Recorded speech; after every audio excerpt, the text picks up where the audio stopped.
오늘 우리에게 주신 하나님의 말씀은 신약성경 고린도전서 11장 1절부터 2절의 말씀입니다.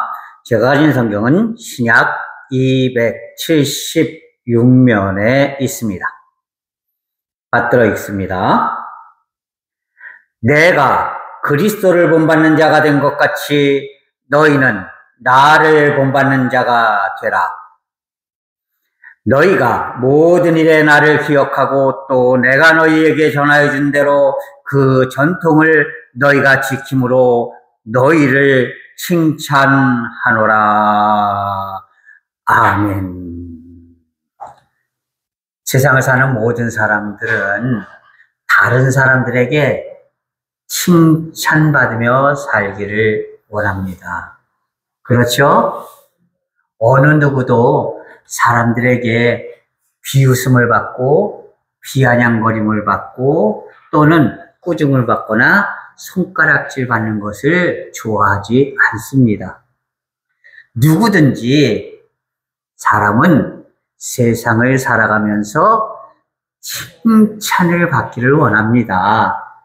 그래서 우리나라 옛말에 호랑이는 죽어서 가죽을 남기고 사람은 죽어서 이름을 남긴다라는 말이 있어요. 이 얘기는 뭡니까?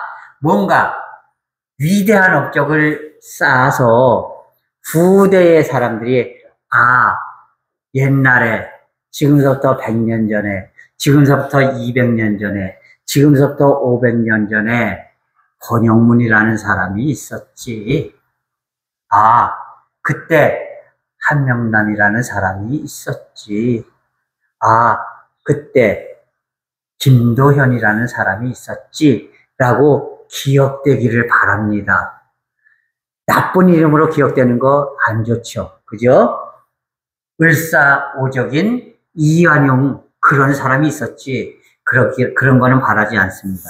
하지만 이 나라를 위해서 목숨을 바쳤던 안중근이라는 사람이 있었지. 우리에게 한글을 만들어주신 세종대왕이라는 분이 있었지. 이 나라를 외적의 손에서 구한 이수칠이라는 장군이 있었지. 이렇게 다른 사람들에게 이름으로 알려지는 것. 다시 말해서 칭찬받기를 우리는 누구나 원한다는 것이죠. 바꾸어서 얘기하면은요. 우리 그리스도인들은 역시 칭찬받는 사람들이 되어야 합니다. 그러면 누구에게 칭찬받는 사람이 되어야 할까요? 첫째로 그리스도인들은요, 사람에게 칭찬받는 사람들이 되어야 합니다. 우리가 예수를 믿는다고 하면서 손가락질 받는 그런 사람들이 되어서는 안 되는 거예요. 그러면 사람들은 나도 욕하겠지만 나보다 더 먼저 누구를 욕하느냐? 하나님을 욕해요. 아이고, 예수 믿는 것들 잣다위로 살면서 예수 믿는다고? 그런 소리를 들으면 안 되잖아요. 오늘날 젊은이들이 교회에서 점점 떠나가고 있잖아요. 그 주된 원인이 뭐냐? 어른들이 아이들에게 예수 믿는 사람다운 그런 삶의 모습을 보여주지 못했어요.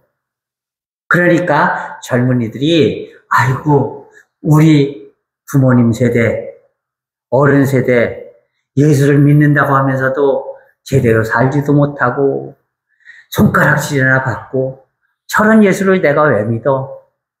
그리고 점점 떠나가게 됐다는 겁니다. 그래서 예수 믿는 사람들의 숫자가 점점 줄고 있는 것이 오늘날의 현실입니다. 그 주된 원인이 어딨냐?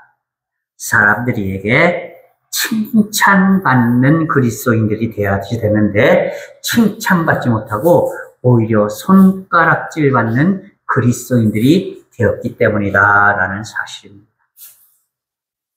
두 번째로 무엇보다도 중요한 것은 하나님께 칭찬받는 성도들이 되어야 한다는 겁니다. 사실 사람들이 칭찬해 주는 것, 예, 좋죠.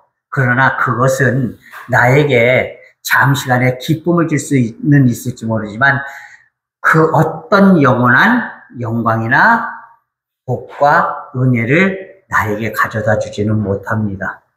그러나 하나님이 나를 칭찬하시면, 하나님이 나를 흡족해 하시면, 그러면 나는 하나님께서 끊임없이 복 내려주는 사람, 하나님께서 끝까지 인도해 주시는 사람, 하나님께서 끝까지 자랑스러워하는 그런 그리스도인들이 될 수 있다는 사실을 우리는 기억해야 하는 것입니다. 그렇다면 우리가 어떻게 하나님께 칭찬받는 그리스도인들이 될 수 있을까요? 그것은 오늘 본문 말씀 1절에 사도 바울이 이렇게 이야기를 합니다. 내가 그리스도를 본받는 자가 된 것 같이 너희는 나를 본받는 자가 되라. 무슨 얘기예요? 그리스도를 본받는 자가 되어야 한다는 것이에요. 예수를 본받는 자가 되어야 한다는 것입니다. 다시 말해서 예수님이 세상에서 사실 때의 삶의 모습, 그리고 예수님께서 세상에 사실 때의 그 마음가짐, 예수님께서 세상에 사실 때에 많은 사람들을 위해서 했던 그 사랑과 봉사를 내 삶 속에 채우는 사람들이 되어야 한다는 것입니다. 자, 그런데요, 우리가 예수님을 본받기 매우 힘들잖아요. 그래서 사도 바울은 이렇게 이야기합니다. 내가 완벽하지는 않지만 그래도 나는 예수님을 본받으려고 너무나 열심히 노력했다. 예? 그러니까 내가 예수님을 본받았던 것처럼 내 삶을 보고 내 믿음을 보고 너희는 나를 본받는 사람이 되라. 그러면 나를 본받는 모습은 다시 말해서 예수님을 본받는 것이나 마찬가지다. 그러니까 너희는 내가 예수님을 본받는 사람이 된 것 같이 나를 본받는 사람이 되어라. 이렇게 말하고 있는 것입니다. 예, 예수님을 본받는 사람. 그리고 예수님을 따라서 예수님을 본받아서 이제 온전한 삶을 살았던 사도 바울을 본받는 사람이 될 때에 하나님께서는 나의 삶을 영원히 버림받지 않는 삶, 영원히 반짝반짝 빛나는 삶으로 만들어 주실 것입니다. 그렇다면 사도 바울이 본받았던 예수님의 삶의 모습은 어떤 모습이었을까요? 첫 번째, 예수님은 언제나 사랑이 넘치는 삶을 사셨다는 것이죠. 특별히 어렵고 힘들고 가난하고 억압받고 이런 사람들에게 그저 눈에서 물이 뚝뚝 떨어질 정도로 그렇게 너무나 사랑해 주셨다는 것입니다. 그래서 성경은 말씀하죠. 하나님은 사랑이시다. 그리고 이 고린도전서 11장 오늘 본문 뒤에 되어 있는 고린도전서 13장에는 온전히 사랑을 어떻게 해야 되는지를 사도 바울은 그대로 적어놓고 있습니다. 고린도전서 13장 사랑장이잖아요. 네, 사랑은 온유하며로 시작되는 이 사랑장. 그 사도 바울이 고린도전서 13장에 사랑을 이야기할 수 있었던 것은 바로 자신이 예수의 사랑을 닮아서 성도들을 너무나 사랑하는 삶을 살았기 때문이다라는 것이에요. 그래서 사도 바울은 스스로 이렇게 고백합니다. 내가 너희를 마치 엄마가 아이를 사랑하는 것처럼 내 배로 잉태하여 난 아이처럼 그렇게 사랑하는 줄을 하나님이 증인이 되어주신다라고 말하고 있어요. 다시 말해서 하나님도 인정하는 것이 바로 무엇이냐? 사도 바울이 모든 성도들을 마치 자기가 배 아파서 난 아이를 사랑하듯이 그렇게 사랑했다는 것입니다.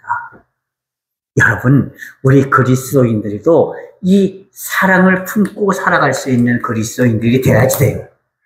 오늘 지금 이 세대를 살아가는 우리가 바로 예수 그리스도처럼 사도 바울처럼 항상 하나님을 사랑하고 교회를 사랑하고 성도들을 사랑하고 그리고 가족들을 사랑하고 이웃들을 사랑하고 궁극적으로 마지막으로 나 자신을 가장 소중하게 여기면서 하나님의 품으로 온전히 나아갈 수 있는 그런 성도들이 되어야 한다라는 사실을 꼭 기억할 수 있기를 바랍니다. 이렇게 예수 그리스도의 사랑을 본받는 그런 성도들이 되어야 하는 것입니다. 두 번째로 예수님의 삶은 어떤 일이 닥쳐도 항상 끝까지 참아주는 넓은 마음, 온유한 마음, 인내하는 마음을 가지고 사셨다는 겁니다. 그래서 이제 사도 바울도 사랑장에서 사랑은 온유하며 사랑은 오래 참고 사랑은 분내지 아니하고 사랑은 시기하지 않는다고 끝까지 참아주고 인내하는 삶에 대해서 말하고 있는 겁니다.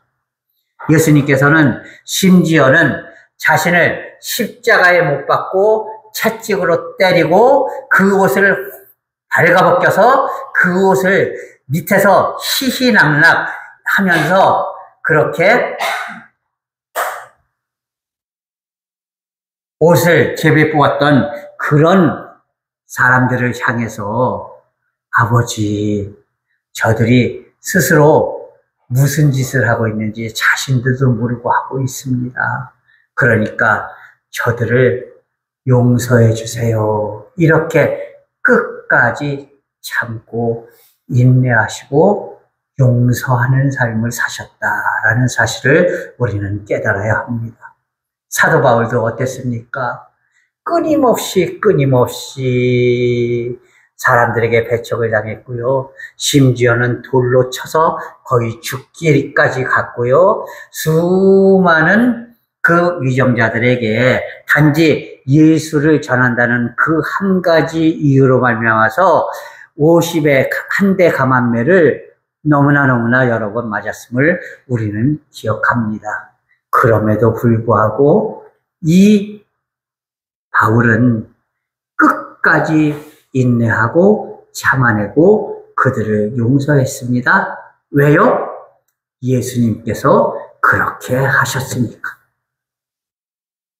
우리들도 예수님을 본받고 그리고 예수를 본받았던 그 사도 바울을 본받아 우리가 인내하고 그리고 참아내면서 온전히 세상에서 예수 그리스도의 향기를 발할 수 있는 그런 성도들이 될 수 있어야 합니다.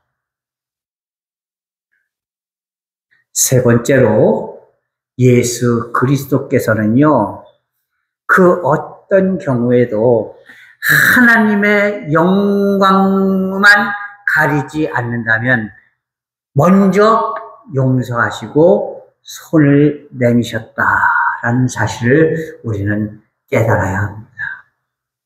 먼저 손 내미시고 먼저 용서하셨다는 것이죠. 그렇기 때문에 사도 바울도 자신을 그렇게 험악하게 대하는 모든 사람들을 향해서 용서할 수 있는 그런 지도자가 될 수 있었고, 그 예수를 본받는 용서를 통해서 오늘날 우리가 끊임없이 먼저 용서해 줄 수 있고 먼저 손 내밀 수 있는 그런 그리스도인의 삶으로 온전히 나를 가꾸어 나가야 한다는 사실을 여러분 꼭 기억할 수 있기를 바랍니다. 예, 내가 먼저 용서해 줘야지 돼요. 그런 복음성가 있죠? 내가 먼저 손 내밀지 못하고 내가 먼저 이해하지 못하고 내가 먼저 손 내밀지 못하고 이렇게 우물거리고 있네. 예, 여러분, 내가 먼저 손 내밀어 주어야 합니다. 내가 먼저 이해해 주어야 합니다. 내가 먼저 용서해 주어야 합니다. 나는 너를 용서하지 않는데 너는 나를 용서해야 돼. 여러분, 이것처럼 잘못된 생각을 갖고 있는 사람이 없어요. 내가 너를 용서해 준 것 같이 너도 나를 이해해 주고 너도 나를 용서해 주고 다오. 이거는 말이 됩니다. 그죠? 내가 너를 사랑했던 것처럼 너도 나를 사랑해 줘요. 나는 너를 사랑하지 않지만 너는 나를 사랑해야 돼. 이거 얼마나 뻔뻔한 짓입니까? 그렇게 우리는 먼저 용서해 줄 수 있는 그런 성도들이 되어야 하는 것입니다. 여러분, 혹여나 인간관계에서 어려운 순간이 있겠죠. 그죠? 부딪히는 순간이 있겠죠. 감정이 상하는 순간이 있겠죠. 그럴 때마다 버럭 화를 내고 불같은 그런 삶이 되지 마시고 예수님처럼 사도 바울처럼 끝까지 참아주고 먼저 용서해 줌으로써 그렇게 하나님의 사랑을 끝까지 선포하고 전파할 수 있는 그런 믿음의 성도들이 될 수 있어야 하는 것입니다. 우리가 이렇게 예수 그리스도의 삶을 온전히 본받을 수 있을 때에 비로소 우리는 하나님 앞에 온전한 믿음의 삶의 열매를 맺어갈 수가 있는 것입니다. 그리고 마지막으로 예수님은요, 항상 다른 이들의 단점을 보기 전에 장점을 먼저 보고 그것을 칭찬해 주었다는 것입니다. 예수님의 제자들이 왜 부족하지 않았겠습니까? 인간적인 모습들이 여기저기서 막 생겼을 거예요. 그래서 심지어는 베드로를 향하여서 예수님이 몇 번 꾸짖으신 적도 있었어요. 응? 내 뒤로 물러가라. 칼로 사는 자는 칼로 망한다. 그러니까 너를 칼을 다시 칼집에 집어넣어라. 이렇게 베드로를 꾸짖은 적도 있었지만 그러나 베드로를 칭찬하시고 베드로에게 천국의 열쇠를 베풀어 주시는 그런 사랑과 은혜를 또한 베풀어 주셨습니다. 무슨 얘기입니까? 베드로가 그리고 수많은 사람들이 장점보다는 단점이 더 많을 수 있었지만 그러나 예수님은 언제나 그들의 장점을 바라보는 것이 아니라 그들의 단점을 바라보는 것이 아니라 그들의 장점을 먼저 살피시고 그것을 칭찬해 주시는 주님이셨다. 그리고 사도 바울 역시 칭찬을 아끼지 않는 그런 성도의 삶을 살았다. 왜? 예수님을 본받아서. 사실 그 고린도 교회는 문제가 많은 교회였습니다. 교회가 막 갈기갈기 찢어진 교회였어요.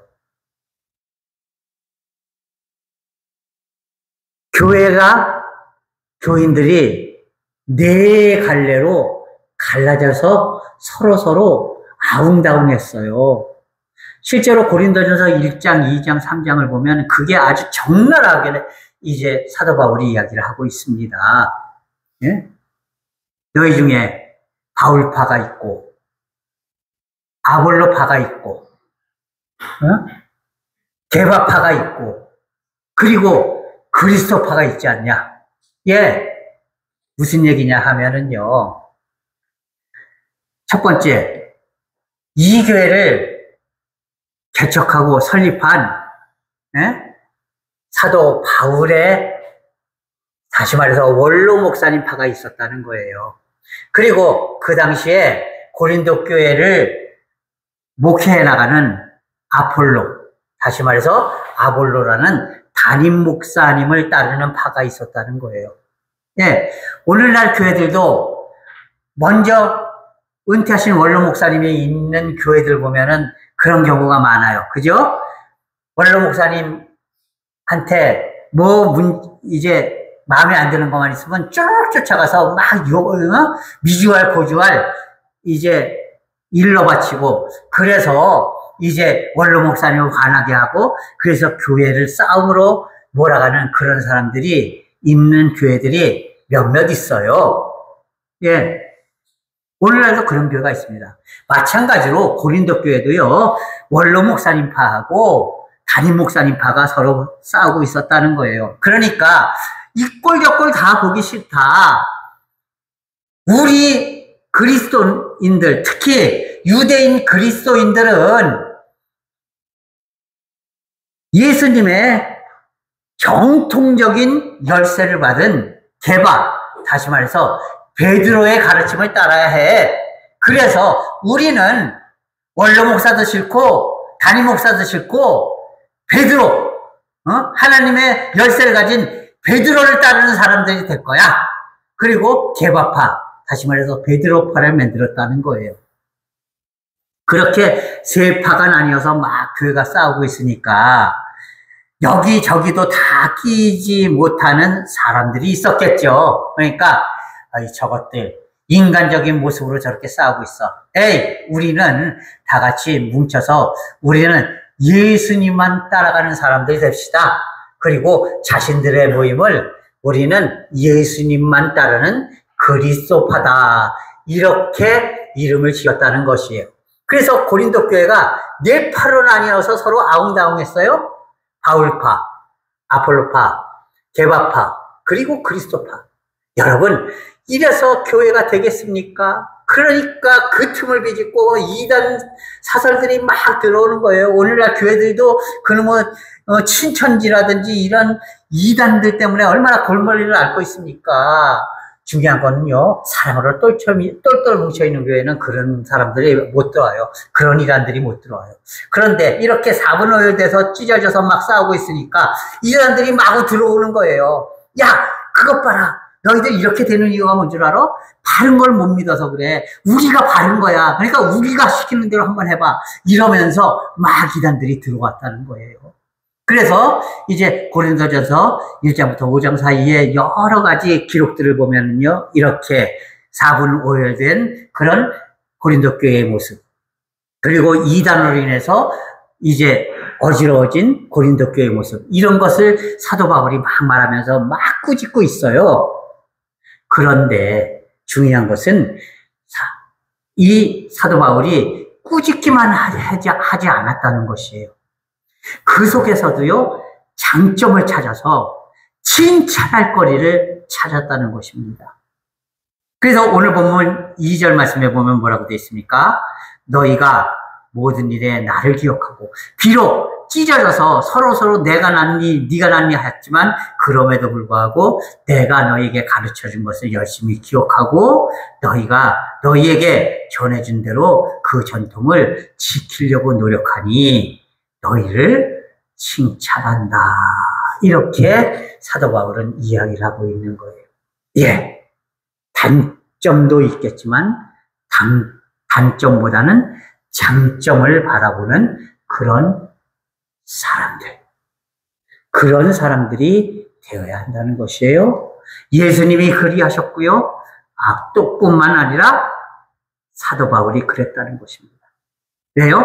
사도 바울이 예수님을 본받아 다른 이들의 단점보다는 장점을 보고 그리고 열심히 칭찬해주는 그런 삶을 살았다는 것입니다.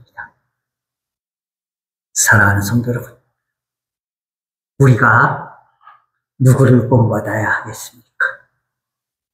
우리 역시 사도 바울처럼 예수를 본받는 자가 되어야 하지 않겠습니까? 그리고 사도 바울이 말한 대로 사도 바울의 삶의 모습을 본받아 예수의 삶의 전통을 이어가는 그런 그리스도인들이 되어야 하지 않겠습니까? 여러분, 예수를 본받아 사랑하는 성도들이 됩시다.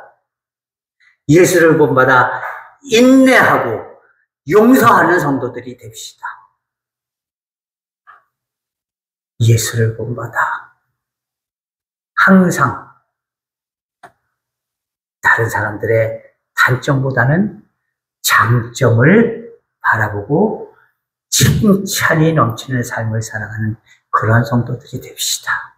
이렇게 우리가 예수를 본받는 삶이 될 때 비로소 하나님도 우리의 삶을 칭찬해 주실 것입니다. 우리가 이것을 기억하고 우리가 오직 하나님의 칭찬을 받아 누리면서 하나님이 원하시는 복된 삶을 누리며 살아가는 성도들이 되기 위해서 항상 예수와 그리고 예수의 삶을 본받았던 사도 바울의 삶을 역시 본받아 온전한 삶의 열매를 맺어가는 복된 그리스도인이 될 수 있기를 주님의 이름으로 간절히 부탁을 드립니다. 기도하겠습니다. 오 사랑의 하나님 아버지, 하나님의 은혜와 사랑을 감사합니다. 아버지, 저희들 오직 예수 그리스도의 삶을 본받는 그런 삶이 되게 하여 주셔서 하나님 앞에 언제나 칭찬만 받아들이는 복되고 아름다운 삶이 되게 인도하여 주시옵소서. 예수 그리스도의 이름으로 감사하며 기도하옵나이다. 아멘.